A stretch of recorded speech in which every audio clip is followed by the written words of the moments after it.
Yes, sir. Okay. Well, let's begin with our roll call intro, and then we'll go to introductions from thereafter.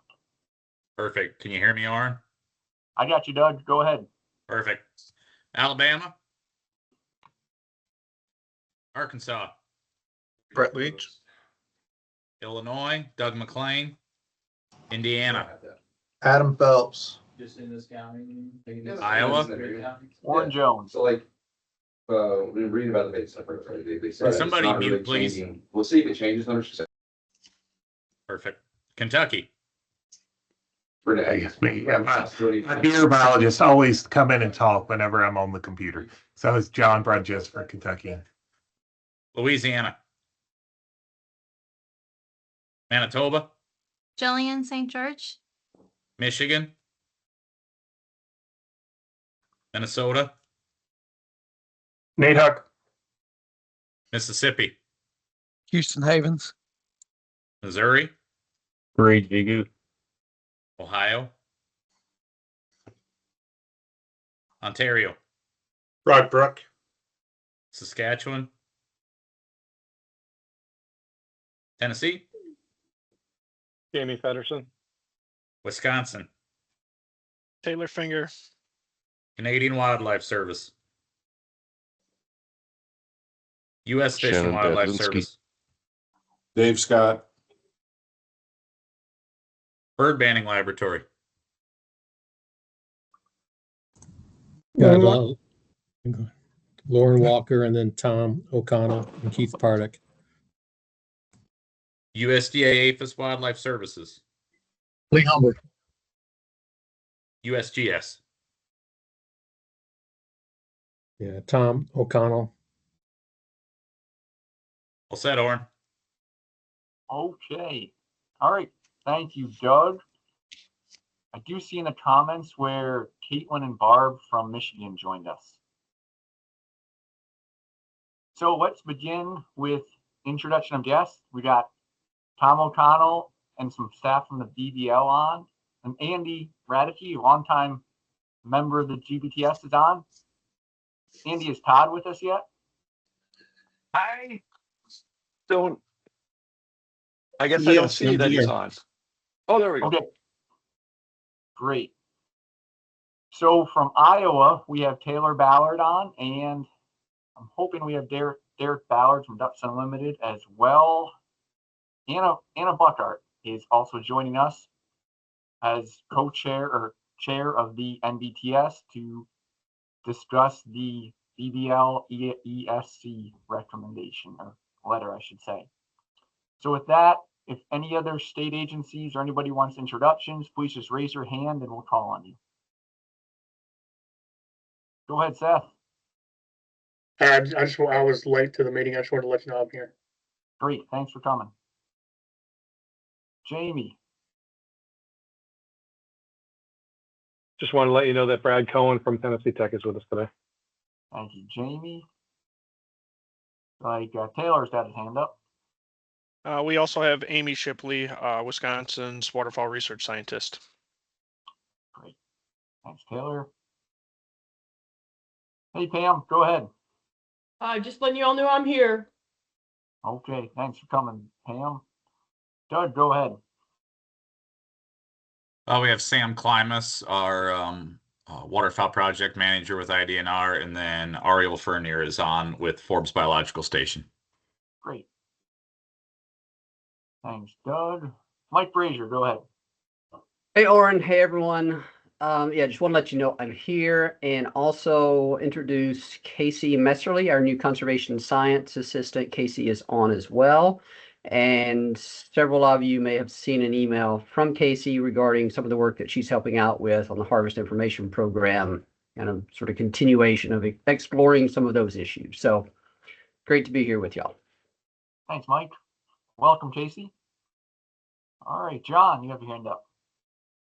As normal, Callie Bosch is here with us from Kentucky. Great. Keith, USGS, go ahead. Hi, yeah. Tom mentioned my name, Keith Pardick, USGS ESC.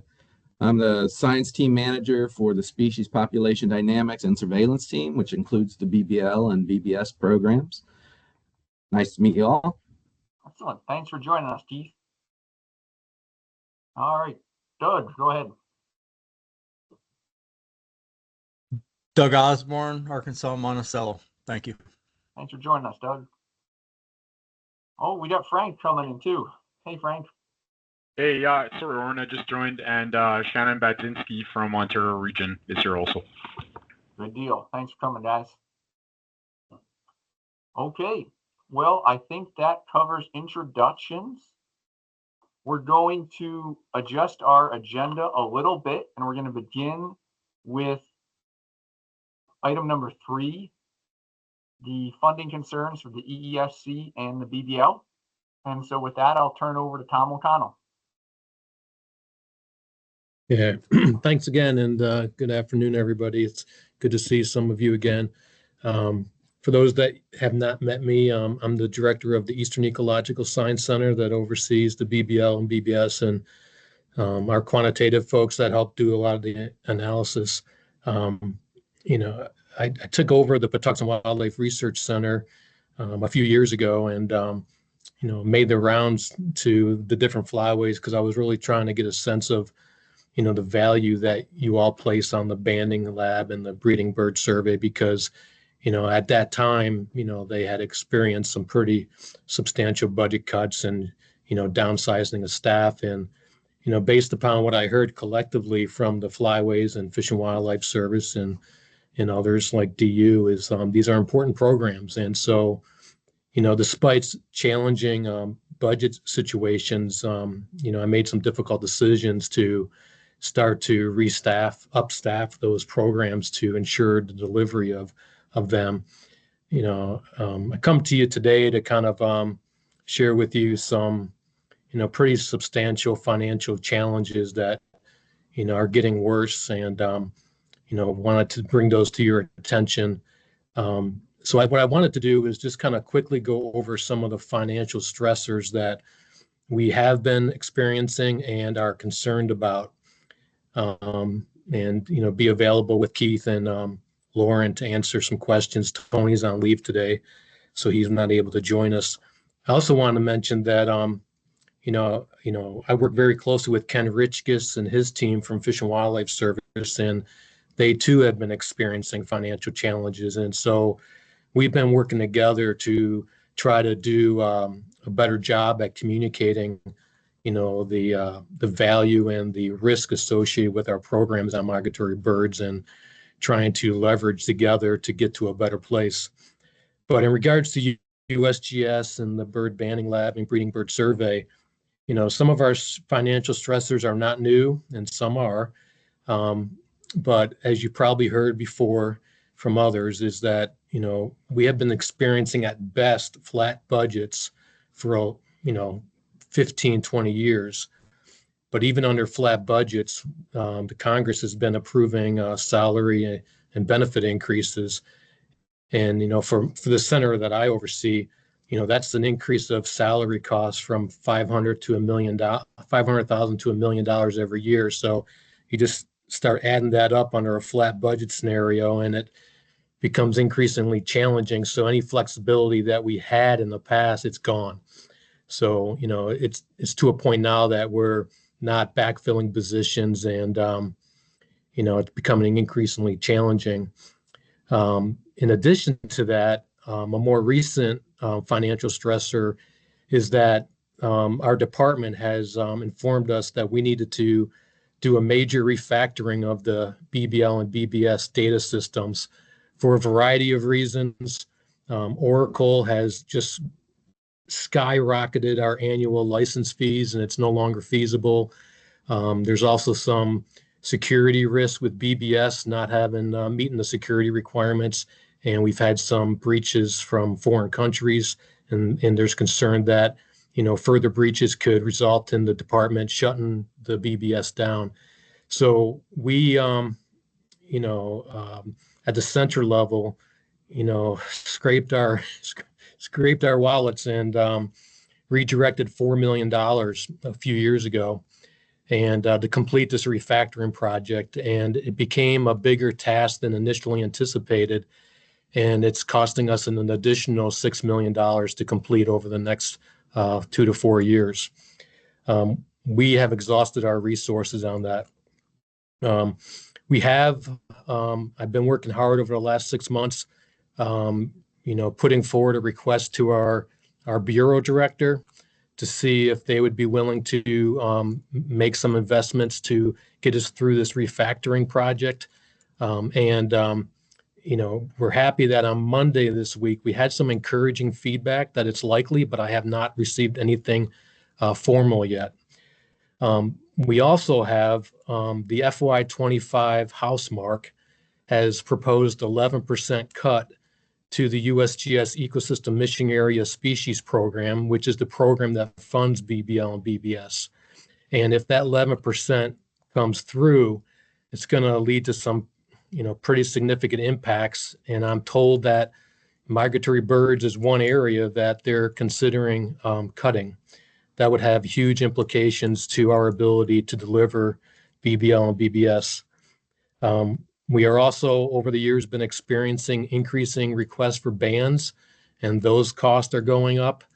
And as I mentioned, Ken and the Fish and Wildlife Service, they're dealing with their own financial challenges. So, we're trying to help each other out and leverage where we can, but, we're both very challenged at this point in time. So, like I said, we're working together. So, where this all leads is that, if we do not get the funding from our bureau director, it's very likely that we won't be able to deliver BBL and BBS beyond FY25. As I mentioned, we are getting some positive feedback from our director. He's going to be resigning here in a week, so we're hoping that some decision is made quickly, and that the new director will continue to support. But we don't have any formal commitment at this time. Additionally, we've been doing all that we can at the center level to kind of, bring back the staffing level that's needed. But, we're still not where BBL and BBS need to be. So in addition to those refactoring costs, each program needs about $500,000 to bring on another person or two, and get us to the level that we need to efficiently and effectively deliver the program. So Ken and I are working together, and our teams are working together to develop a more aggressive communication strategy. As you all know how budgets work at the state level and federal level, it's not me saying how important these programs are that's going to change the Bureau's minds or congressional minds. It's the partners that utilize it. And so we're hoping that if partners really see value in these programs, including the Fish and Wildlife Service programs, that partners would be willing to, start to communicate that, at various levels. Because without that, I think there's not a good recognition from those people that are in decision-making positions to recognize the value of foundational long-term monitoring data. There's so much attention to the new shiny objects that the foundational long-term monitoring is not getting the attention which I believe and what I've heard from partners express.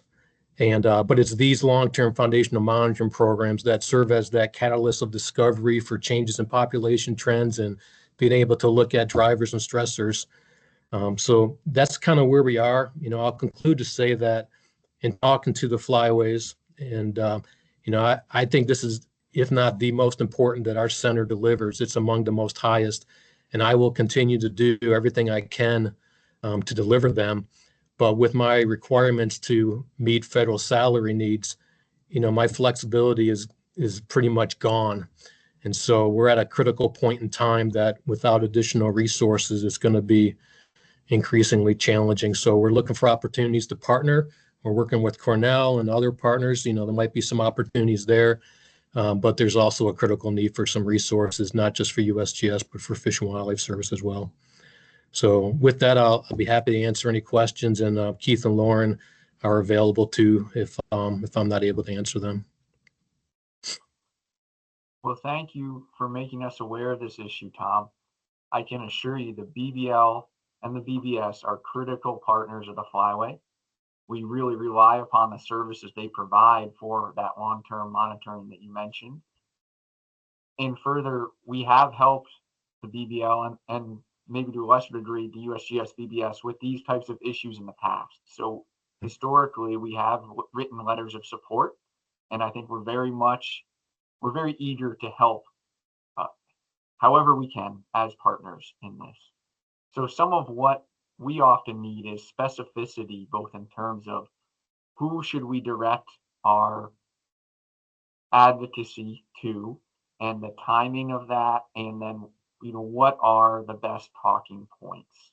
So the more direction you can provide us, the better. But if you need to be a little careful about that, we certainly understand. Yeah, so got to walk this fine line here, right? So what I'll say is that with an incoming administration, our director of USGS is required to submit his resignations, and I'm told that he plans to do that next week. I think it's expected that his resignation will be accepted. So that means, from a timing perspective, there's going to be an acting director until one is appointed. And as I mentioned earlier this week, the current director, Dave Applegate, signaled, that he's going to do what he can to help us with the refactoring costs this year. We don't have that formalized yet. So I think, obviously, the director of USGS, or the acting, you also have the ecosystem mission area that is the funder of our science programs, and the associate director is Ann Kinzinger. I believe that Ann has really acquired an understanding on the value of these programs, but continuing to see support and interest of partners will be beneficial. So obviously, the director of USGS and Ann Kinzinger, the associate director, who's not a political appointee, she should be there. Those are a couple. In regards to what I can and can't say, I think you all know how things work. Obviously, our USGS leadership doesn't control the purse strings. That's at Congress. And, they can only do what they can with the limited funding that they have available. And as I mentioned, the 25 House mark has 11% cut for the species program. That could change with the new Congress, but that's kind of where we are currently. So obviously, those decision makers, probably need to be made aware of the value placed on these programs. I will say that, I also see that there's an opportunity with the incoming administration. Our experience from the first Trump administration is that hunting, fishing was a high priority for the Department of Interior. So I think, in regards to messaging,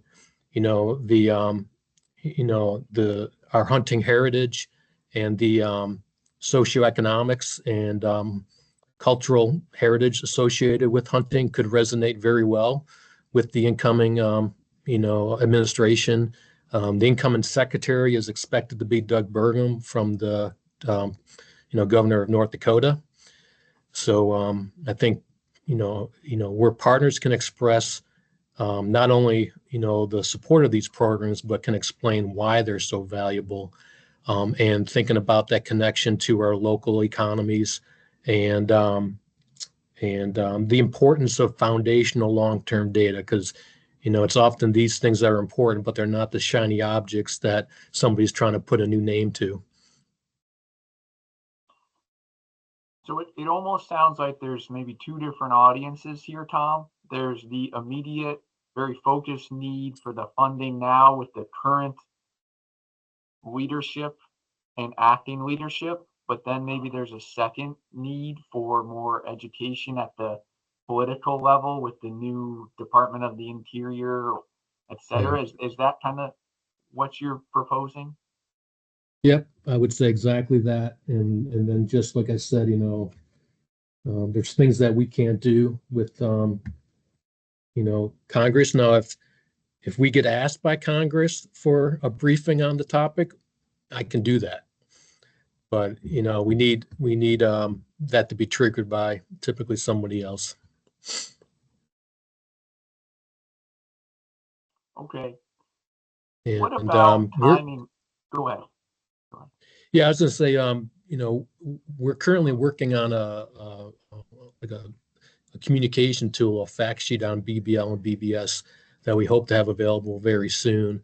And we can share that, that could be something that people can talk from and point to. And I know Ken Richkes, he has a couple of similar documents too that talk about the challenges to the Fish and Wildlife Service program. So we're trying to kind of collectively, talk, try to find how we can talk to partners and where we can talk to congressionals, kind of bring forth the value of the migratory bird science and management to our nation.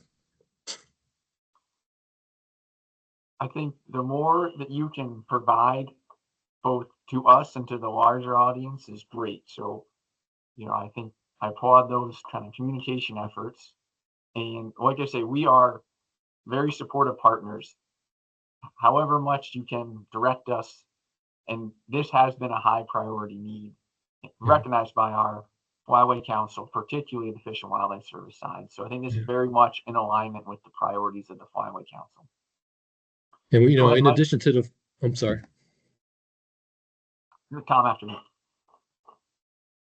In addition to the Flyway Councils, our communication plan, we'd like to reach out to Ducks Unlimited, Delta, Audubon, Wild Bird Feeding Institute, really trying to look at, there's such a vast group of people that value birds, right, from a hunting and a non-hunting perspective. And we're really trying to communicate, the programs that we do and the value they bring. And, we can't ask people to do things, but hopefully if we express the value and the risk, if people care, they'll figure out a way to do something.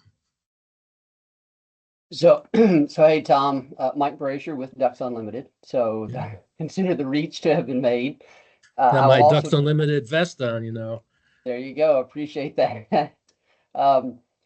This is something that was brought to our attention a few months ago. We tried to get a call scheduled. I don't remember. You might have been on that list. We were trying to get that set up, and so I want you to know that just over the past week, now that we're back after the holidays, the idea of doing that, kind of getting folks together for a discussion, has resurfaced in my mind. I don't know what type of challenge, if any, sort of the change in administration brings with regard to the timing of that discussion. But I guess the point I just wanted to make is that I'm here, I hear you, and we're going to follow back up, and you can to try to set that meeting up, and we will do what we can through the channels that we have to assist. I appreciate that very much. So thanks. Tom, from a Flyway perspective, what is the level of urgency to inform the timing of our letters? And from our background, if we follow our standard Flyway process, where the text sections approve a letter, then goes to our council, that the council would probably finalize the letter and communication in mid-March. However, if there is a need for urgency, we can ask council to act faster. And we can expedite that so that we could probably get a letter out by the end of January, if that would be beneficial to you. And again, I realize that we might be talking about multiple letters or multiple communication efforts, and we're open to that as well. No, I really appreciate the question. And, I think we're going to be in a period of trying to kind of do a sustained level of communication because of the transition. And so, Ken and I both hope to be at the North American in mid-March. And, we also have a continuing resolution that goes through like the third week of March, right? So there, on one hand, I think there's some value in communicating earlier, particularly, congressionals, because they're going to be kind of making decisions, and now if they punt that again, then there's more time. But, one issue is like, what's the 25 budget going to look like? And if it gets hit pretty hard, then it's going to be increasingly challenging, for us. The other aspect is, there's a landing team that has just arrived for the Department of Interior, so they're helping kind of get the briefings for the incoming changes that will be happening. So, that's also if some communication comes in, in the next month, that might be a good opportunity for the transitional folks coming in to see that this is of high value to them, and then as people settle in permanent positions, that hopefully will carry forward. So there's two issues, I guess, right? There's the incoming transition folks that are coming into the department starting now. And then there's the continuing resolution that it goes through third week of March, I think it is, and those are two drivers that's going to kind of determine, what level of priority gets placed on this. I think the current director, from what I heard on Monday, I think he's committed to helping us get through 25 with the refactoring project, which is about $2 million, but that still leaves $4 million for the next couple of years, plus, some money to, bring BBL and BBS up to full staffing levels. But the immediate thing is that 25, get us through 25 and then educate the incoming administration and hopefully ensure that we have the funds to continue beyond that. Okay. Go ahead, Anna. Hi, Tom. So I'm with the NBTS. Good to see you again. Yeah. So initially we had started an effort to try to coordinate such a letter with the other flyways.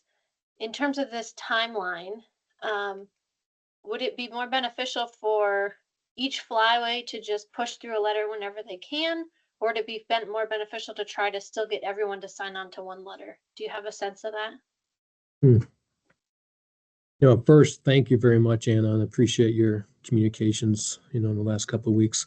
On one hand, I think a collective voice from the four flyways is very meaningful. On the other hand, if each send them in separately, that's kind of like 4 touch points, and that might have a bigger impact. So I don't think a collective council letter is essential, but having a letter from each council, that might stagger, it might bring more attention than just one letter that comes in and moves across somebody's desk.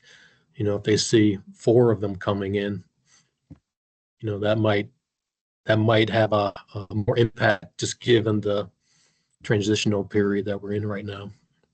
Great. Tom, another group to be aware of that will meet at the North American is the National Flyway Council. And that's actually an AFLA group, but they represent, they have representatives from all 4 flyway councils, and they've been one of the groups that's really trying to advocate for the Fish and Wildlife Service DMVM funding. Yeah. So if you're not on their agenda, I think we should make sure you are. Okay. But in the meantime, it sounds like it would be beneficial to get a letter from each individual flyway, and that the sooner the better, at least for the, I'll put it more like USGS leadership type positions. Would that, is that consistent with your desires? Yeah, that'd be fantastic. Okay. Recognize these people probably don't really understand what the flyways are. So I think, being able to emphasize the number of states and Canadian provinces that are represented, that's really meaningful. And, with our Canadian partners, we Keith and his team had been talking to Canadian Wildlife Services about, opportunities for them to help cover some of the costs with BBL and BBS. They're facing their own financial challenges as well, but we're kind of looking at some cost sharing scenarios that we really haven't had to in the past, but need to. So we're in close coordination with them as well. Tom, in terms of contact points, should you be our primary contact for asking for specific addresses and titles and those kind of things, or is another staff member? Yeah, use me. I want to provide a little buffer to our team, given kind of the fine line that we're walking. So I'll step into that role for you all. Great. Okay. Well, does anybody else have questions, comments, for Tom and the BBL staff?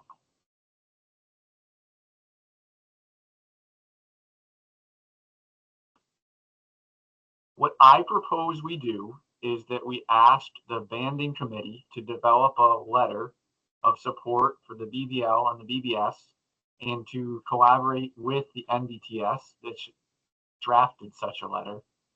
Go ahead, Anna, jump right in here. Yeah, I was just going to say I have a draft if you would like me to share it with that committee or however you want to do. Or if you want to write your own, that's fine. I just figure something exists if you don't want to start from scratch. Good point. Let's start there. We have previous letters of support that we can use. And Anna, I think we should vote on this sooner than later and get this to council within the month as a joint letter from GBTS and NBTS. What do you think? Yeah, I think that's doable. And as long as we get the interim contact people for once the administration changes, that would be an easy first step. Okay. All right. And, thoughts from the group. Go ahead, Tom. Or you'll probably do this, but if you can copy me on the letter, then I can kind of help check in to see if it's making its way through, given a lot of people moving on and out of positions. I can help make sure that those that need to see it, see it. Sounds good. We will CC you on the letters and we'll keep you up to date of timing, but we'll also touch base with you to make sure we have the proper titles and people listed on the letter so it gets to the right person. Great. Well, thank you very much. Our team greatly appreciates it. And like I said, whatever comes about, we're going to do everything we can to deliver these important programs to the extent that we can. Great. Thank you, Tom. All right. Thanks a lot. I'm going to sign off. Okay. Take care. Thanks, bye. So I guess I'll work with Anna and a smaller group to draft the letter, and then we'll get that sent out, and hopefully we can vote on that within a week or so and get that to council for their approval, so we get that letter moving ahead pretty rapidly. Anna, thank you for joining, and thank you for drafting the coordinated letter. Do you have any other perspectives from NBTS? Nope, just that we think it's a priority. So who do you need me to share the draft with, or will you pass that along? I think a good team from GBTS would be myself, Paul Link, and John Brunges. John and Paul, is that good with you guys? Fine with me. Okay, perfect. I'll send that along today, probably. All right. Thank you, Anna. Appreciate you joining us today. The invite. Okay, let's keep moving on. Next item on our agenda is Andy Radke. Andy, can you tell us about fall flights and maybe a proposal? Wonderful. Thanks, Oren. I really appreciate it. First, thanks to you and JB for sending the proposal out to the Flyway technical section, Game Bird technical section for consideration. And yes, Todd and I, we'd like to tag team on a presentation. Thought it would be helpful to provide a little bit more background about fall flights as long as we're having this conversation. And then that'll segue into Todd providing more details about the presentation. So I'm going to share my screen.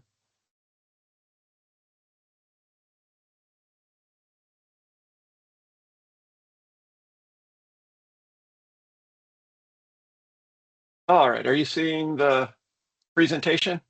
I think it's coming up. Yep, we got it now, Andy. Go ahead. Okay, great. Well, just the first part, this is nothing new. Everything we do in waterfall in the ways we've been so successful has been based on partnerships. If you think about the flyways being the first one of really major import, then going to NAWAMP, and then NACA in '89. We often talk about NACA in the context of the US and all that we're doing, but I think it's a good reminder to remember that legislation calls for 45% of appropriated funds to that maximum of 40 million to be distributed to Canada.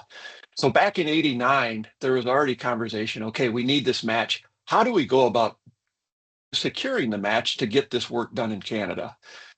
And that led to Ducks Unlimited posing a challenge to the states at AFWA. They said, we'll match states up to $10 million. And so based on that, AFWA set a goal of states providing $10 million annually. Now, the value proposition for this is nothing new, but one of our state dollars is matched by partners like DU. Those dollars are matched by NACA. And then the loonie to dollar is a bargain right now, and it's getting better every day. So the bottom line is that when you put those match dollars into play, that we're getting more than $4 in waterfowl habitat for every state dollar invested. Now, the other thing to think about, I mentioned this is an AFWA program, and this is why this is important. AFWA, just for those of you who don't know, all state agencies are voting members of AFWA. And the directors of AFWA, they vote on resolutions. So for example, they actually created the flyway system in 1951. Like Oren mentioned just a few minutes ago, MFC is actually an entity within AFWA. So for example, if the flyways wanted to get something in front of the director's attention, they would need to go to the NFC would need to go to the waterfall working group, work with them, and get on the agenda for a AFWA business meeting where all the directors attend. And again, all of our state directors, your directors and mine when I was at MDC, established fall flights in 1991. And why this is important is fall flights, this is really your program. And so I really want to emphasize that. It's not DU's program, not Delta's, it's yours. And by way of background of the program, in 2021, there was a presidential task force, and they recommended to support the ongoing goal of states investing 10 million annually by 2031. They realized this is tough, and so they suggested a midterm goal, if you will, of states investing 5 million by 2026. And much like our flyway system, they recognize not each state benefits equally. And so they propose goals based on hunter numbers and harvest over the last 20 years. So if you look at the Mississippi flyway goals, you can see there's a wide range. You've got states like Louisiana, almost $1 million, to states like Kentucky, just a little bit over $100,000. Another recommendation that they made to keep the momentum going for fall flights was to have a standing fall flights advisory committee. And that happened. So here's the folks on the advisory committee. Austin Booth from Arkansas recently resigned, so that position's vacant. But you can see you've got director level advocacy for this program, along with advocacy from all the leaders or leader representation from each of the major bird conservation organizations. Another recommendation of that task force was for AFWA to fund my part-time position, and they challenged partners to step up to the plate to fund it. And it was pretty amazing. Right away, DU Canada, and Manitoba Habitat Conservancy all chipped in money for my position. I mentioned the resolutions. In 2023, all directors had a chance to vote on that $10 million goal, and they all supported it. So again, you've got all states really in this together. If you look why it's important, if you look at the Canadian waterfowl habitat, the joint ventures from Canada, they did a pretty thorough assessment, and they estimated that to achieve NAWANT goals would require conservation of about 14 million acres at a cost of $5 billion. Now, I really like some of the older work, and some of you have seen this quote. If Jason's on the call from Louisiana, he had wrote a really nice article about fall flights in the Louisiana Conservation Magazine, and he referred back to the More Game Birds of America.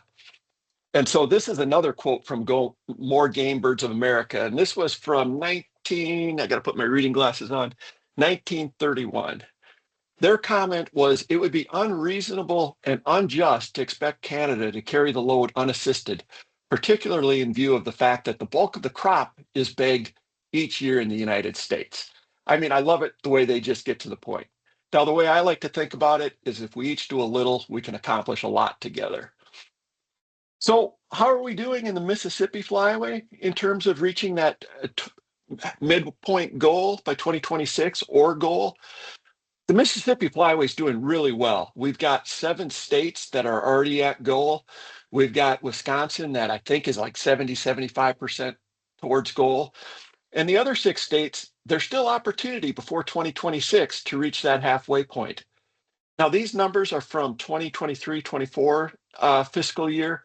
And I know some states on here are already in planning or to contribute more or invest more. So, but that gives you a perspective of where we're at right now. The other thing that I did when I started the position was held listening sessions with directors or their proxies. And so I had participants from about 32 states participate. And the one comment that I think was most relevant to all of you that just floored me is they said we need to hear from our staff. We had directors saying, yeah, I'm interested in fall flights, but if it doesn't come up through the typical chain of command, I'm not going to probably put it in our budget. So as a waterfowl biologist, all of you are the most in tuned to the importance of work in Canada and can play a real role within your agency of just calling attention to the program. Now, have most of you seen the annual reports that your state probably gets each year from DU Canada or Delta based showing their work? If you don't, let me know, because what I've been talking to states, some states that report only makes it to their director and it doesn't get distributed to staff. And I think it's really important for everybody to see it. But one of the things in the reports often, it will be a little map like you see. It'll show the origin of birds harvested in each state. So these are the birds harvested in Missouri. But here's the caveat. These are unweighted estimates. So this is just pure numbers of bands. It doesn't reflect how many bands were placed in which province or state. And so as a result, when I was in this position thinking about how we could help all of you in advocating to your state agencies, the one thing that's missing right now, in my opinion, is good harvest derivation information. We've had lots of discussions in the Mississippi Flyway, and we've shifted where we're doing banding. So the numbers of bands being put on in Canada versus the US is changing. So we have no way of accounting for that when we're trying to ascertain what our harvest is and the origins of harvest in each of our states. Another thing that directors often talked about was the importance of advocacy from partners like DU. Well, those partners, they need this information as a communication tool so they can be telling the hunters and their constituents that, hey, X percentage of birds are coming from this province. The other part of it is to guide investment decisions. When I first started at MDC as a waterfowl biologist, we were sending our money to Manitoba. And when I was looking at banding data, I thought, well, that doesn't really make sense. Saskatchewan would be a better place. And so we changed where we're sending money based on this information. In the end, it really, to me, shed light on the need to have better harvest derivation information. And I really love following Tom's presentation. This is just one example of the critical importance of banding and other long-term monitoring data, not just for harvest regulations, but really for informing conservation decisions. And with that, I'm going to turn it over to Todd to get more into the nuts and bolts about the presentation, and then we can have a good discussion about everything once that's done. So Todd, do you want me to just click through your slides for you? Yeah, I'll tell you next or something. Sure. Okay, so what we're proposing is to do an updated analysis of harvest distribution and, more importantly, harvest derivation. And I last did this in 2009 for mid-continent mallards, and 2009 is a long time ago, but I never published it. This is showing harvest distribution for mallards. California could manage the mallards it produces as if they were pheasants, because they don't go anywhere else. Few of them go over into Oregon and get harvested. Saskatchewan mallards get harvested absolutely everywhere, not just mid-continent. They make it to the Southern Atlantic Flyway. They make it to the Pacific Flyway too. I didn't label the wedges there, but the biggest one is Saskatchewan mallards harvested in Saskatchewan. Second biggest one is Arkansas, but they go everywhere. Saskatchewan's important. Next, what we really care about if you're trying to service your hunting community, though, is harvest derivation. If we look at the birds harvested within a state or province, where did they come from? And that's more complicated than just looking at where the bands end up, as Andy suggested. And really, it's critically dependent on all of the major data sources that we have long-term for waterfowl. We need the breeding pair surveys, we critically need the harvest surveys, and we need the banding information. And you can't take one piece away and do harvest derivation. So I really want to ramp up the importance of continuing these programs, collectively, all of them. So harvest derivation, anyway, it tries to get at, importantly, what it gets at is banding fractions. If you go back to that slide, I love that Minnesota seems so important for Missouri's mallard harvest, but Minnesota bans a higher proportion of its mallards than Saskatchewan does. And that's why it comes out at 10%, not because it's, the mecca of mallard production. I can attest that it's not. So next slide. From a flyway perspective, we can look at harvest derivation and Central Flyway and Mississippi Flyway harvest mallards that were produced in the mid-continent. And, importantly, mid-continent also produces a sizable chunk of mallards, the Pacific Flyway and the Atlantic Flyway, but we don't necessarily get much back in return. Eastern states and the Mississippi Flyway get a bit of production from Ontario. So that's the little bit that you see there. So harvest derivation at a flyway level can tell us this. I think what everyone's most interested in is burrowing down to a state level. And so through 2009, these show sort of regional long-term trends for 2 states in the Mississippi Flyway. Where did your mallards come from? And importantly, they show long-term shifts in where mallards come from. Historically, Minnesota got the lion's share of its mallard harvest from Prairie Canada. But increasingly, local production within Minnesota has become more and more important. Graphs like this for Wisconsin and Michigan would emphasize local production within states even more importantly. Further south in the flyway, Arkansas is here, but it would be similar for Missouri. It would be similar for Illinois. Prairie Canada's importance has waned through 2010. The importance of Prairie US increased, kind of coincident with increasing acreage of CRP. But we all know that CRP acreage has been going down for the last couple of decades. And so I wouldn't want to extrapolate these trends, but I want to emphasize that there are long-term trends and these things change.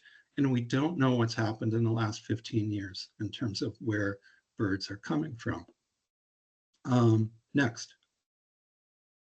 I've emphasized mallards, but I think there's potential to do this for other species. This is some work I did for Cliff Feldheim, Pacific Flyway, and there's not enough banding data to really look at year-to-year trends on these species, but you can do derivation of harvest analysis for a whole suite of dabbling ducks. So one of the things we're proposing to do an analysis for mallards to start with. But I'm proposing to assemble the data for all species for which there'd be enough data to do this so that follow-up analyses could look at other species. Next. So why do we want to do an update? Oh, it's been 15 years. And in fact, the one from 15 years ago has never been publicly disseminated. It's not been published.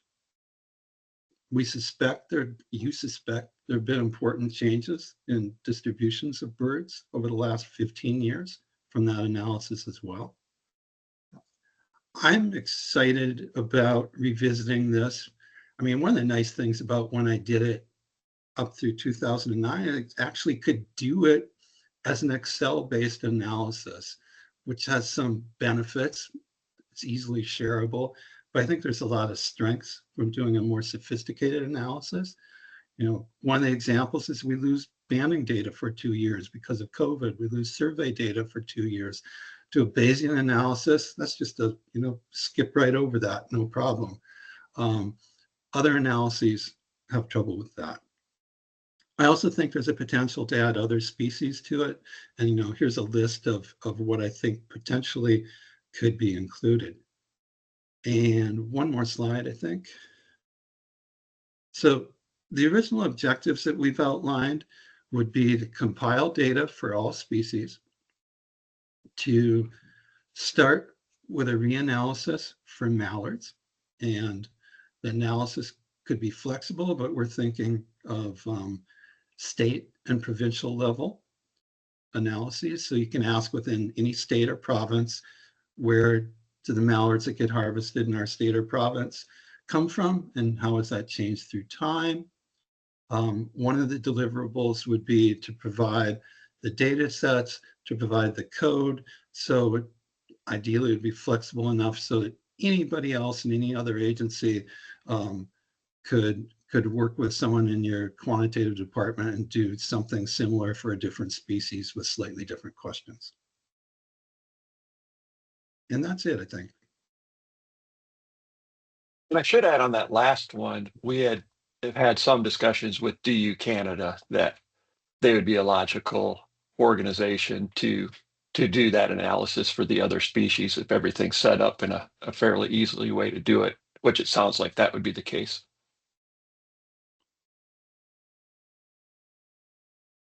Okay, thanks, guys.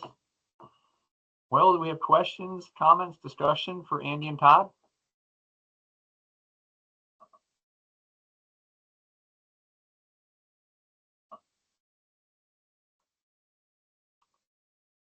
Okay. Go ahead, Barb. Thank you. Yep. So I don't know. I seem to recall, Oren, and I can't remember if Houston's on or not, but I thought we even discussed the need, especially for mallard harvest derivation updates, like a couple years ago at one of our winter meetings. So I just wanted to point that out, that this was already like on my mind as something that was really needed, was an update to the harvest derivations, especially for mallards, but I really like the addition of looking at other species too. So I just think this is fantastic. You know, I know this is, you know, associated like with the fall flights program, but even like the use of this data above and beyond that, I think is just really important. So I'm 100% for it. Thanks, Barb. Drew, go ahead. Hey, Todd and Andy, thanks for the presentation. Good to see y'all and hear from you. So I think that this is a really worthwhile endeavor on my end. I had a question for Todd or for Andy as well, but how do these analyses account for areas where the banding effort is low in certain spatial and geographic regions? I'm asking that simply because we're looking at using isotopes and feathers and looking at how those spatial origins compare to some of our banding data, and we see a lot of mismatch for some of our species. And so I think that doing the band derivation is really important, but how do you account for those areas where the banding effort's really low? I think you've highlighted the strengths and weaknesses of each of those two approaches. For isotopes, what I would say is that measurement error on location of assignment has never been formally assessed.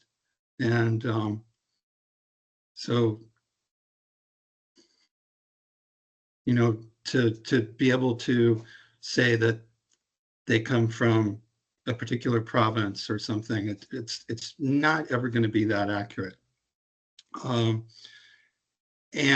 I mean, they might be off by a lot. And so that's my concern with isotopes. My concern with banding is that if you get up into boreal regions, and for species that are prominent up there, green-winged teal, widgeon, increasingly pintails, we don't have the banding effort to where we need to have the banding effort.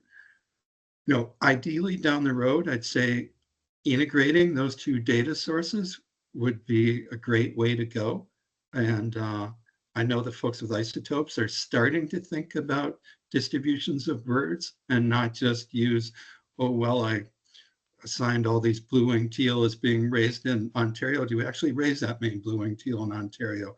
That's an important, with a Bayesian analysis, you've got priors on where birds ought to come from, could come from.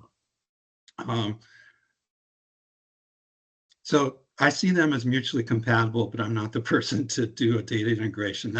Be a great PhD project to try to put isotopes and banding data together for a species that had good coverage of both.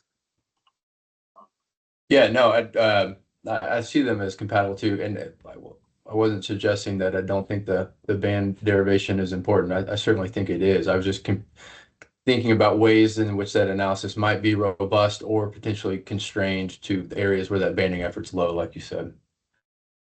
But thank you. Oh, I guess adding, just thinking out loud here, I guess if this harvest derivation is done and the methods are laid out really easily and the data is accessible, if somebody like yourself is doing an isotope analysis, might you be able to take what Todd's done or work in collaboration with Todd to take those next steps to look at how they might balance one another? Yeah, certainly so. I mean, Todd alluded to it, but there's now methods where you take the spatial assignment, the Bayesian spatial assignments of the isotopes, which you can integrate them with informed spatial priors, and certainly utilizing banding data is one way to incorporate that into the assignments to help inform particularly the longitudinal assignment of the range. Isotopes are really good, or they're better at understanding latitudinal distribution, but they're really weak in understanding longitudinal distribution. And so where you have banding data across the longitudinal range of the breeding grounds, I think that could be really helpful for sure. Cool. Yeah, I'd agree with that. And I'd say that where band-based derivation is weak is going to be in assigning birds up into boreal regions, subarctic tundra regions where the banding effort isn't there for ducks. And isotopes could tell you, yeah, there's a sizable fraction of our birds that are coming from those specific latitudes, but longitude, you're right, there's going to be a lot of assignment error there. Right. Thank you. All right. Thanks, Drew. Go ahead, Paul.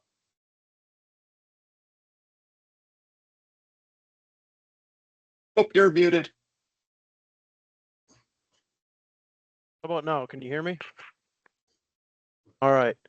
Well, I agree with what Barb said. This is certainly long overdue, but I've got a kind of a real basic fundamental question about the derivation, and that's about locals versus hatch years or after hatch years. Is this analysis going to utilize only locals that you know were banded within walking distance of where they actually originated? Or if not, how do you account for that, given so few locals are banded at a continental scale? Historically, it hasn't just utilized locals. It's utilized hatch years. And obviously after hatch years aren't necessarily local, and we want to do derivation on adults as well. And so molt movements become really important, and they become kind of a big unknown. You can try to look for evidence of that with live encounter data from banding. And as you well know, there's not very much of that makes it into the database. And I'm always putting in a plea to at least if you didn't ring it yourself 2 days ago, report those. So that's going to introduce some uncertainty to it. And I mean, it would introduce uncertainty with isotopes too, depending on where they're growing their feathers. And really it's a measure of where were you during preseason banding? And I tend to get rid of September bandings and focused on July and August bandings. But you know, there's a whole range of time frames when birds move, particularly males. Do you have any ideas on alternative ways or other ways to connect the dots at where a duck may be in April or May when all the really important things are happening versus August and September when all the banding crews are out on the landscape? If someone's just catching adult birds, I'm suspicious that it's a molting congregation site, and you could do stuff with that. You know, I'd welcome input from folks like you too, in terms of banding sites to avoid, because they're thought to be molting concentrations that might have molt migrants coming from a long ways away.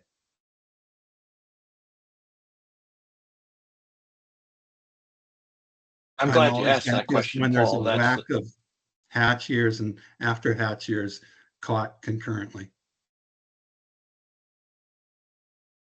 I'm glad you asked that question, Paul, though that's always a sticky wicket with the molt migrants. Yeah, it's certainly one thing that's baffled me most of my career, and especially here the last 5 or 6 years in the Eastern Dakotas is, there's not a lot of production, and we obviously see broods all over the place when I'm up there vacationing in the summer, and then I show back up in September for a couple weeks to help the crews band, and there are very few hatch year birds and even fewer adult females on the landscape, and then partnering that with 10 years worth of this GPS GSM technology, seeing how vast some of these movements can be, particularly with the failed breeders. These ducks that settle in eastern South Dakota, they can be 1,000 miles away by the time our banding season opens up. So I think there's been a lot of landscape level changes that really make these birds move around a lot more. And obviously, when your goal is to get a lot of bands out, we go to places that do congregate, typically big groups of adult males, and far outnumber production areas and adult females where they might be, molting near where they nested. So obviously there's probably no perfect solution, certainly a complex thing, but certainly appreciate you guys, starting again, updating these analyses. So good work.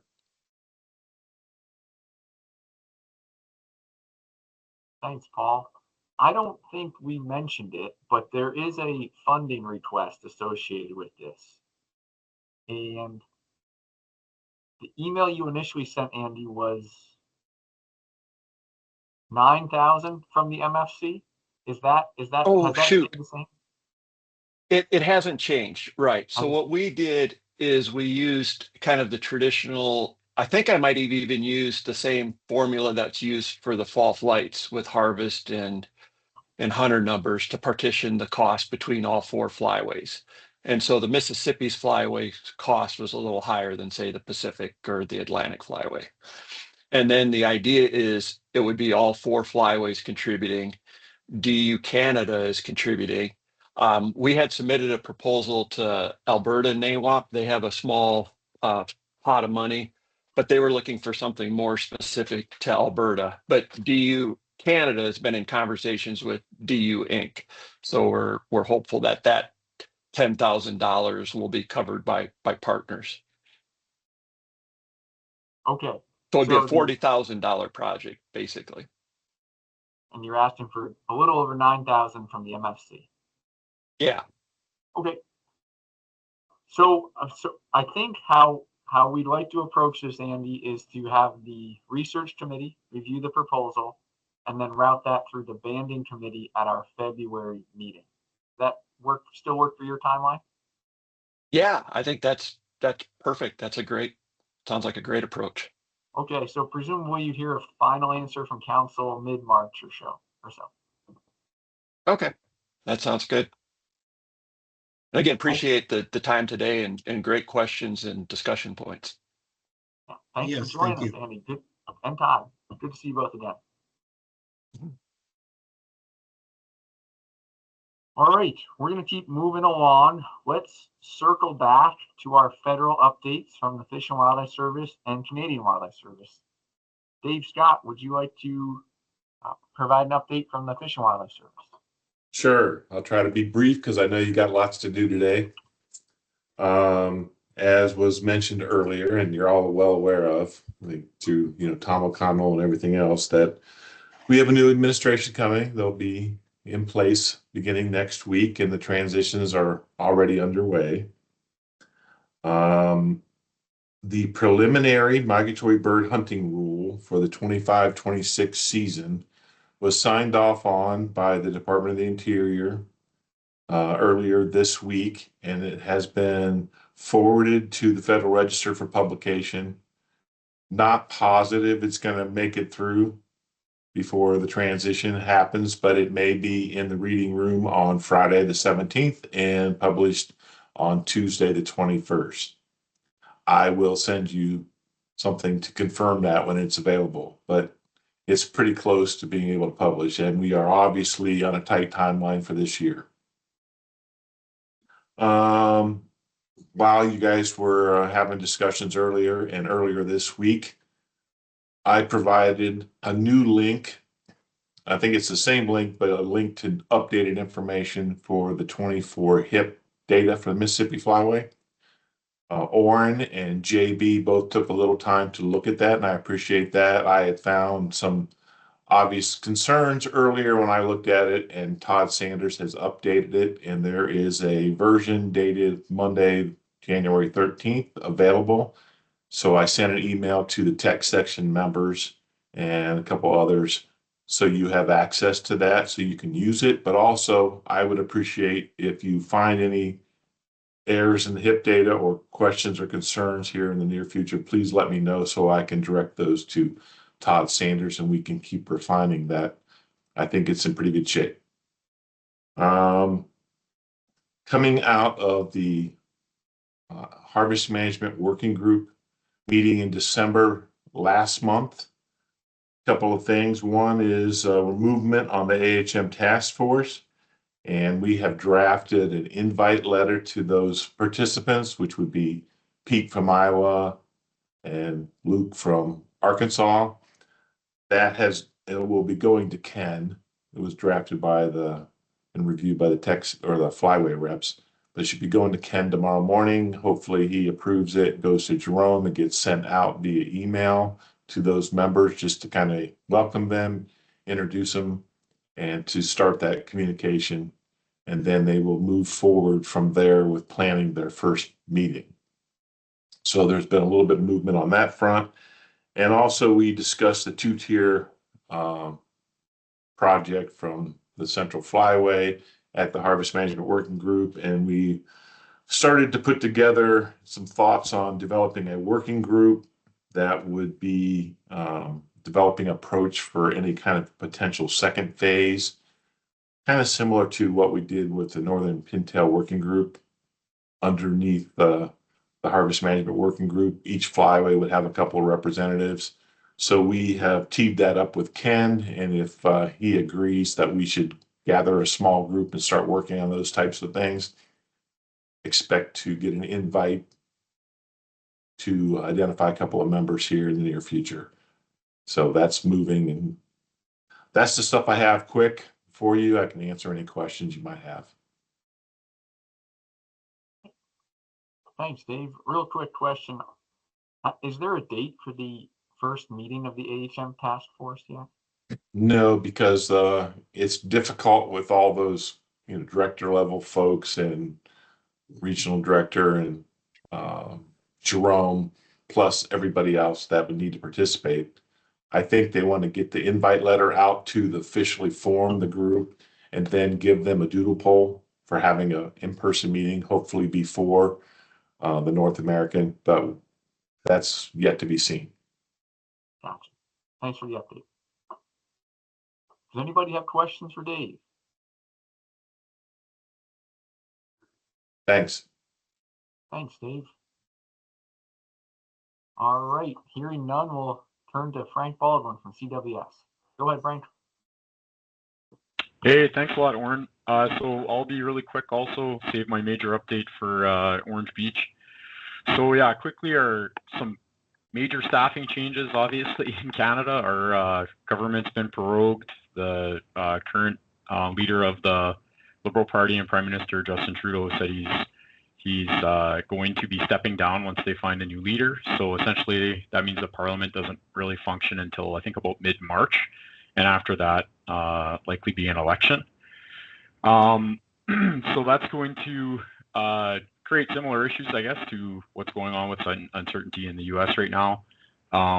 We're being told to expect significant budget pressure in 2025, likely pretty substantial reduction, travel restrictions, and hiring restrictions, and also delays in procurement. So that's going to potentially affect our field season. We're still planning to deliver a normal field season, but just anticipating that we're going to have to make some quick decisions when the final changes, I guess, come down.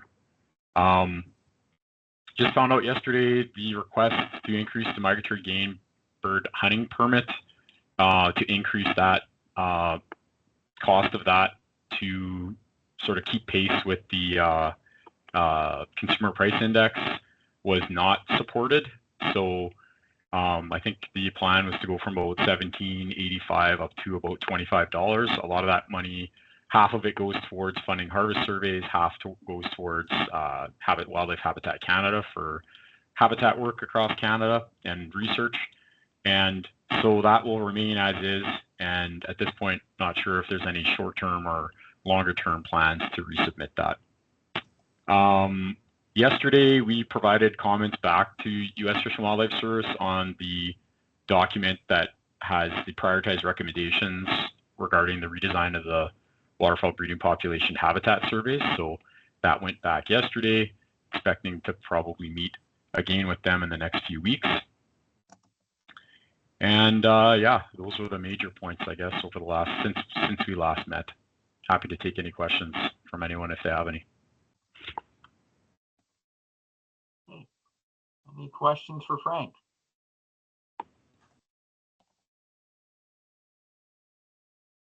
Frank, what kind of changes do you anticipate for this upcoming field season?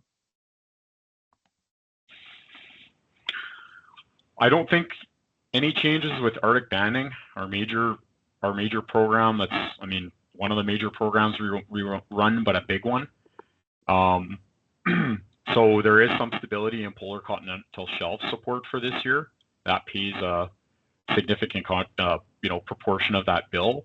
And then, to be totally honest, the special project accounts that we have, which come from Flyway funding that support that program, so from Atlantic Flyway, Central Flyway, Mississippi Flyway, those are hugely important at times like this because they provide secure, stable, directed sources of funding. So those Arctic programs, I think, are in good shape. And then our ground investments for waterfowl breeding population survey in our region and prairie region are fairly small, and we can get around some of the issues with personnel and ability to hire, using other mechanisms. So we do get some assistance from the province. We do get some assistance from Ducks Unlimited Canada. So yeah, I think this is where the value of partners really starts to really show itself.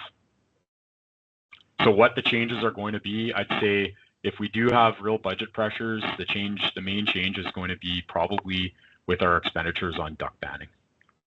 That's probably what we'll have to reduce. Okay, that was helpful.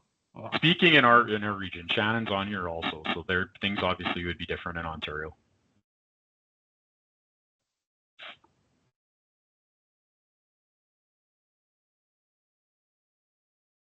All right. Any questions for Frank?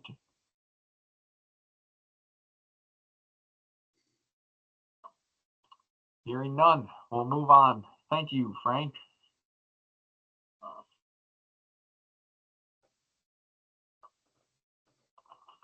Okay, Next on our agenda was 2025 MFC dues and assessments. Jamie, are you on? Would you be able to give us a quick update on where that stands? Yeah, hey guys. So I am working with the foundation to get the invoices sent out to you all. I'm hoping that at least by the end of the month. It takes a little bit of time for us to, make sure that all of the numbers are right and things like that. But we're working on getting it. I apologize to those states. Like I have this spreadsheet where it tells me like when you would prefer to get your invoices. Like I know Mississippi would like to get them in September, and I think Alabama would also like to get them in like September or October, something like that. And every year during December, I look at that and I go, oh yeah, I need to remember that for next September. So now I've actually put a physical reminder in my calendar, so you guys might actually get those states that need them a little bit earlier might get them a little bit earlier. But yeah, we're sort of on schedule to get these out within the next couple of months. If anybody has any questions or anything like that, I'd be happy to entertain, or I can send out probably what I'll do is after this meeting, I'll send out the spreadsheet so everybody can take a look at it. And so you at least have some idea what to expect as far as your invoice goes this year. Sounds good. Thank you, Jamie. Does anybody have questions for Jamie?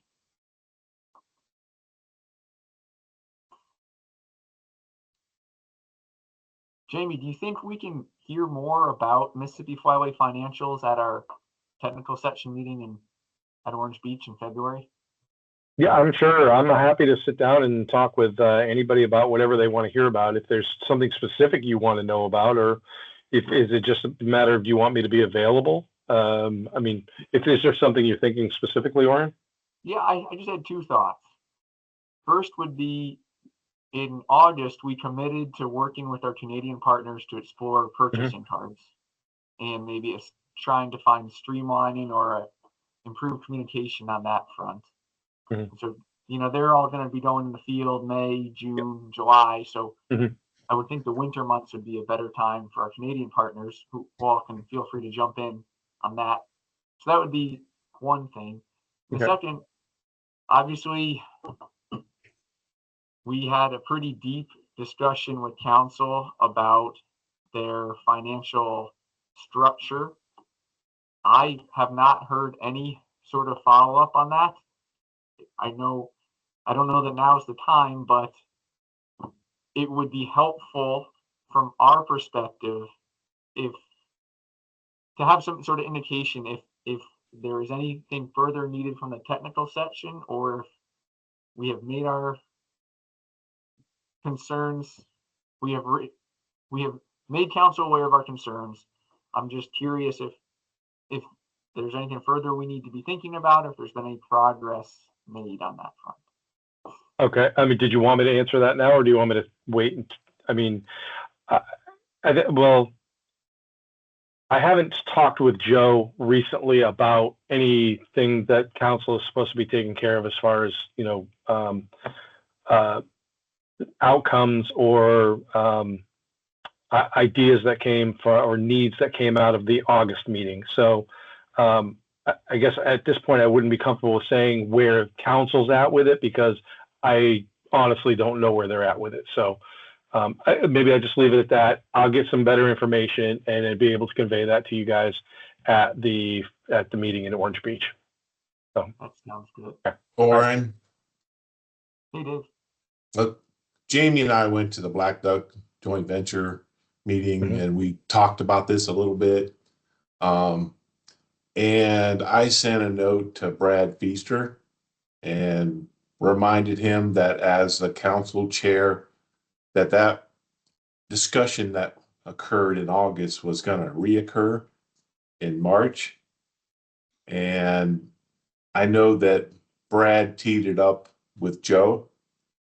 Back in November, I think we all had a brief conversation about progress and those types of things. So,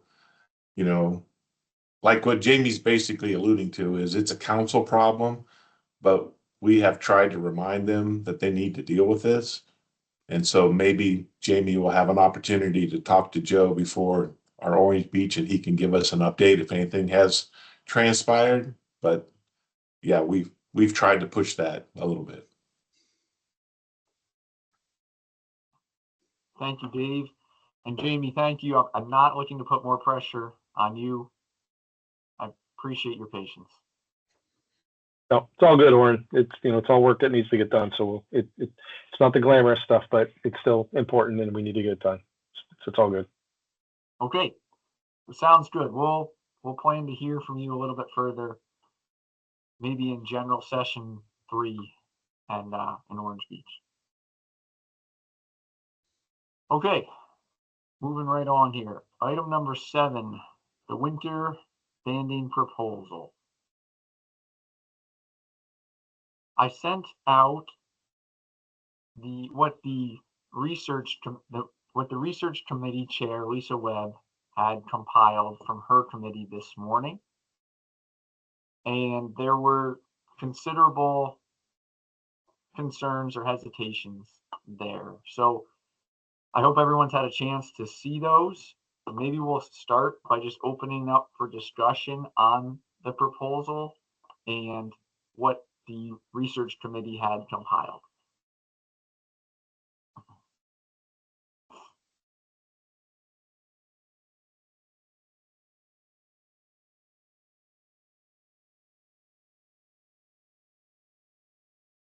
This is the time for input from technical representatives.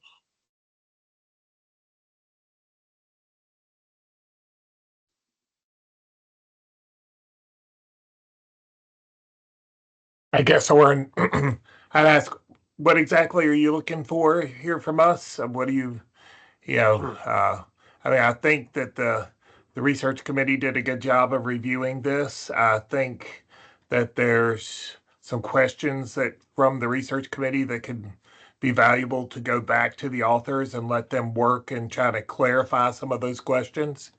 And, I guess based on the research committee's recommendation, I have trouble voting on this right now.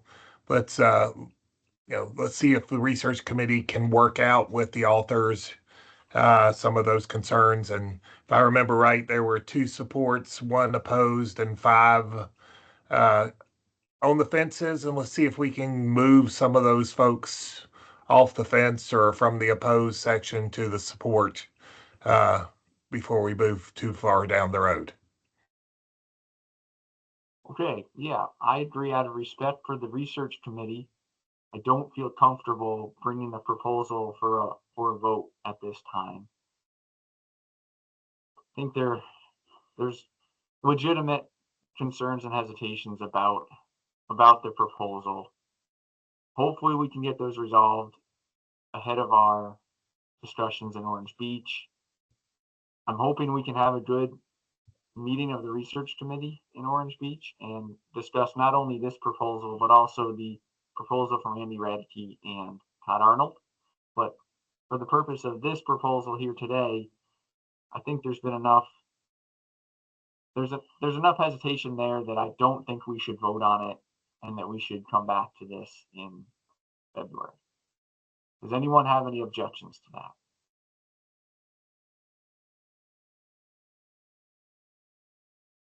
Or the only challenge in that, I guess, is, again, we had the postdoc available for a short period of time, but ultimately I feel like we need to, we're sort of getting off a process by rushing this forward, but at least we need to, the research committee's not happy. We need to stick with them. And if it turns out that postdoc is not available to do it in our timeline, then we just sit and wait till somebody new can be found. And it'll, the world won't come to an end if we have a little bit of a wait, but just seemed like a great opportunity if we could get it done right now in short order. Yeah, I really saw both sides of this one, John. I understood maybe the urgency, but I also, and so that's why I wanted to give it a chance to move ahead. The banding committee, what I heard from Paul Link, and Paul, feel free to jump in here, is that the banding committee was pretty strongly in favor of what he had compiled. But I think out of respect for the research committee, how I had indicated we would proceed is that we would only vote on this if both committees approved and supported the proposal. And that's not the case with the research committee. So I don't feel comfortable with it moving ahead. Although there was oh, maybe I'll just leave it at that. So does anybody have any questions, concerns, comments on the winter banding proposal? Go ahead, Jamie. Yeah, no, Oren, I think what you're saying is the right thing for us to do, because I think it serves as a check and a balance, because you know, yeah, I'm on the banding committee and I voted for this. Yes, you know, I said yes. Let's move this forward because it's important. It's something that we've all wanted to do.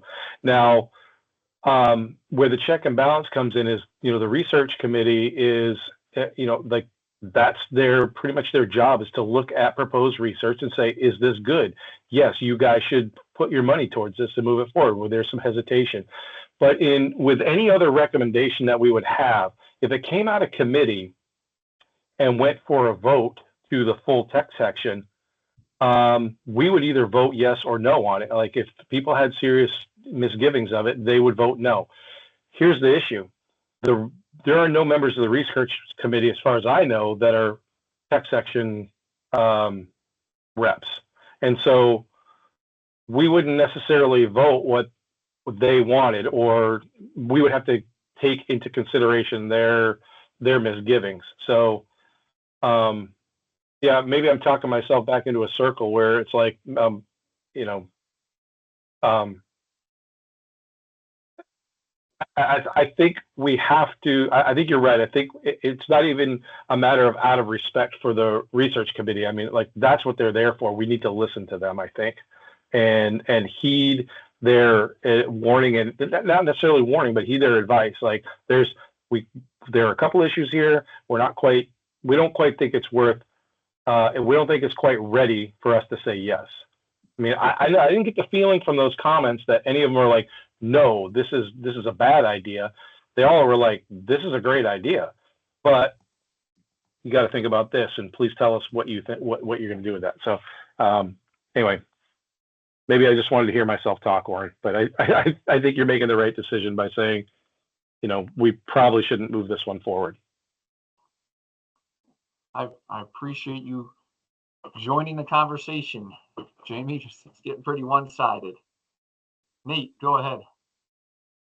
Yeah, I'll just mirror what JB said. You know, while I understand that there is a postdoc there that can do this right now, just waiting until February, get a chance to take the research committee's, you know, review back to Mitch and get some edits and, you know, move it forward at that point if that's what we choose to do. But I don't have any heartburn about that, and I agree that we should just wait till February.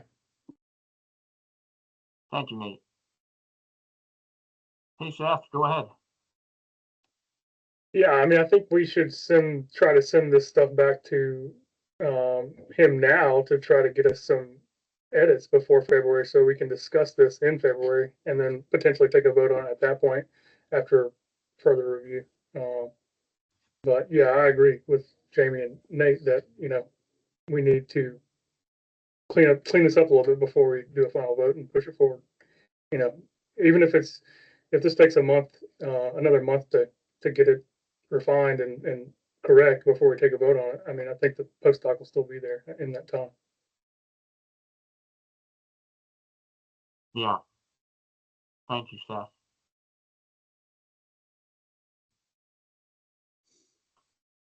Okay. Well, I know one of the questions from council was going to be, let me back up. Joe Benedict asked, what does Scott Boomer's shop think of this? And so I asked Adam Phelps to reach out about that. Adam, do you want to share your perspective on that question? Yeah, I talked to Scott this morning briefly, and the primary question that Joe asked, I think, was, if we went down this road, what would it take to actually integrate the data from winter bandings into the IPMs? And of course, we're thinking about mallards and pintails, and Scott basically said that, yeah, it could be done, but it would entail rebuilding the survival submodels to make those data work. And you can tell by the way I'm talking that I don't really know what that means, but I trust that he does. And it wouldn't be a sort of a plug and play with whatever data are available.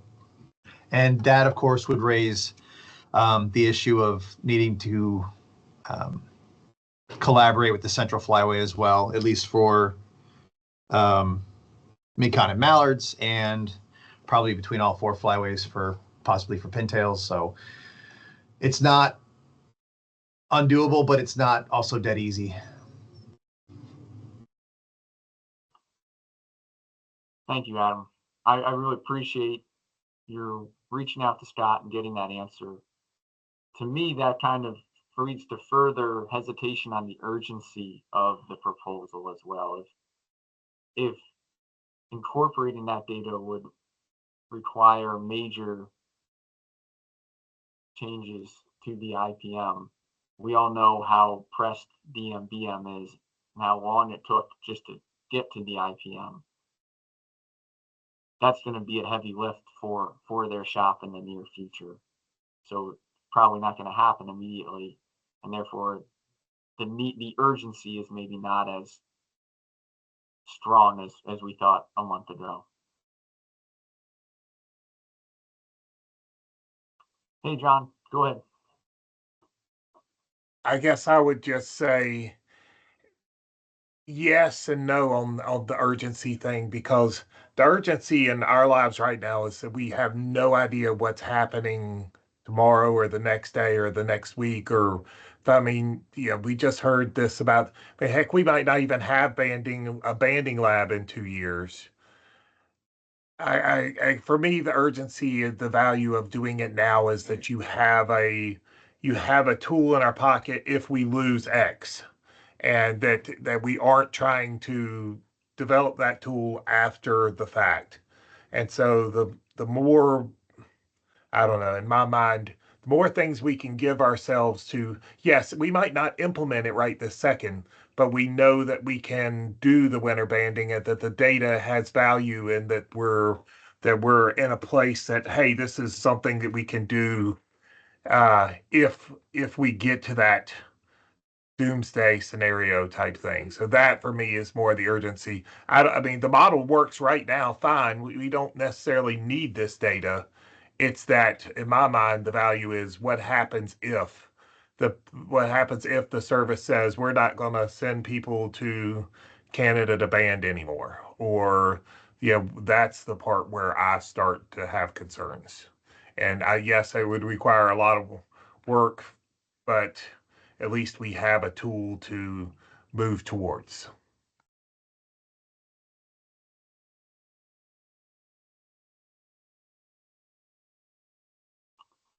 Okay. Any further discussion on the proposal? I'll work with Lisa and Paul to take these comments back to Mitch, and hopefully we can get some answers or an updated proposal and some additional communication between Mitch and Doug Osborne to try to sort out those issues that have been identified by the research committee.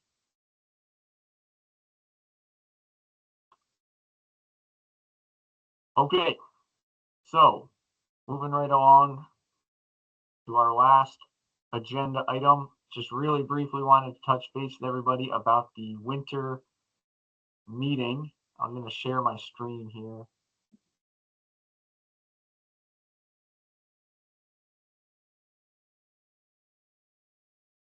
All right, my spreadsheet coming through. Yeah, we got it. Yes. Okay. First thing, there's a couple due dates, or deadlines, I should say, coming up. The hotel room block expires, I think, on the 18th, so Saturday. So please make your reservations prior to that. It helps out the flyway to ensure that we get the lower rates on our meeting room rentals. Also, Ohio has put together an order for t-shirts. If you want a t-shirt, please complete the form. If you didn't get the form, reach out to me and I'll make sure you get it. That has a deadline of February 18th as well. Any questions on the deadlines? Or you probably mean January 18th, right? Not February Yeah. 18th. What did I say, Drew? February, but I got your drift. Okay. Yeah, February 18th is during the meeting. Yeah. Thank you. 3 days from now. So there's some urgency here. Please make sure your hotel is reserved and make sure if you want a t-shirt, make sure you fill out that form. In terms of the meeting itself, during the first general session, it'll be joint with NBTS, and we're looking to schedule speakers on the topic of high path avian influenza. If anybody has any suggestions for that, please let me know. We thought it would be of mutual relevance to both sections, and of course has been a major issue over the last month or so. The committee schedules haven't changed very much. I've heard from most of the committee chairs, which is great. Thank you. Please continue developing your agendas, circulating them, and CC me when you do.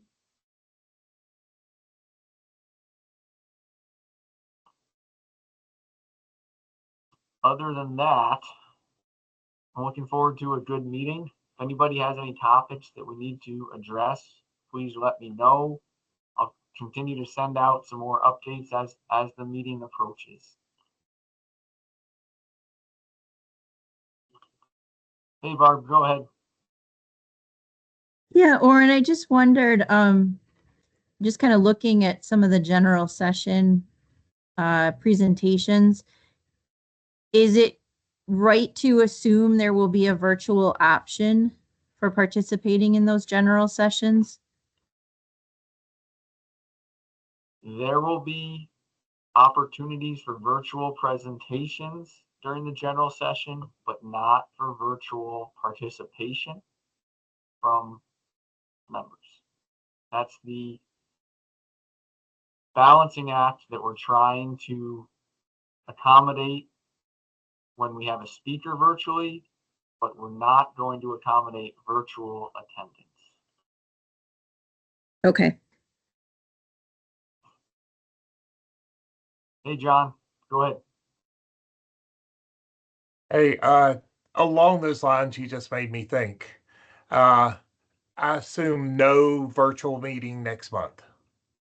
Or this meeting is canceled. We don't have any need for it when we would resume in either March or April. Yeah, I don't think. I think what would be the third Wednesday would actually be during our in-person meeting. I think it's the way the calendar falls. However, if there are committees that have very full agendas or have discussion topics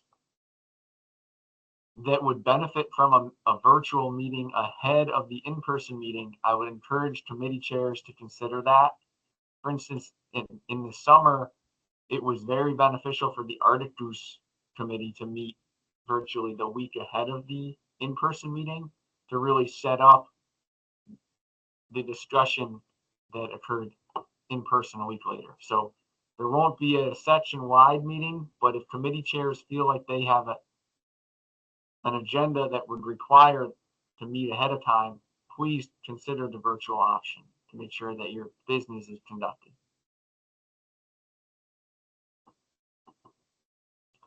Hey, Oren, is that your desire for executive committee like we did with the summer meeting, or what are you thinking there?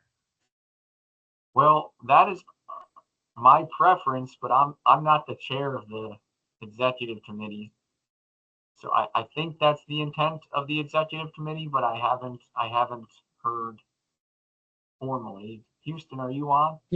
Yes, that is the plan. I need to circle up with Anna on that to be sure. But yeah, that worked out well last time. We were able to handle things ahead of time and not have to try to schedule something early morning. Yeah, it's worked out well for the executive committee. And we have a busy agenda, everyone. Every subcommittee is going to be meeting. So really, it's important committee chairs have their agendas established. And again, if you need to make use of a virtual meeting ahead of our in-person meeting, I would encourage you to do so.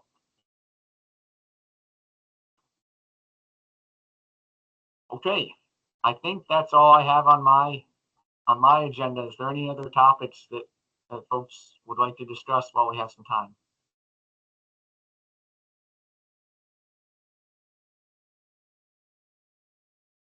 All right. Well, hearing none, do we have a motion to adjourn?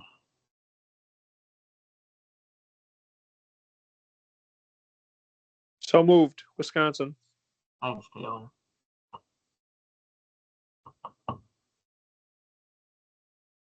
Tennessee will second. All right. Thank you all. I guess I'll see you all in person. Take care. Thank you, Oren. Thanks, Oren. Thanks, Oren. Thanks, Oren. We'll see you guys in a few weeks.